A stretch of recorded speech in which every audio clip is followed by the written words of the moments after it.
Vijesti dana. www.srebrenik.net.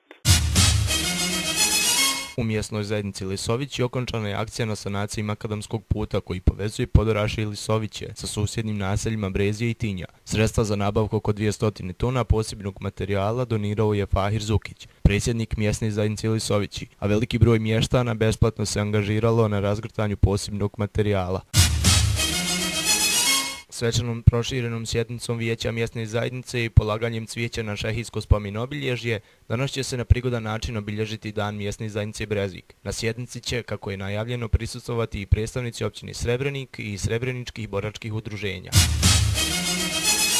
Sinoć je u velikoj sali Doma kulture u Srebreniku održana pozorišna predstava 7 principa u režiji Kluba mladih Crvenog krsta Srebrenik. U predstavi se govori o najznačajnijim humanim principima na kojima se zasnivaju aktivnosti ove humanitarne akcije.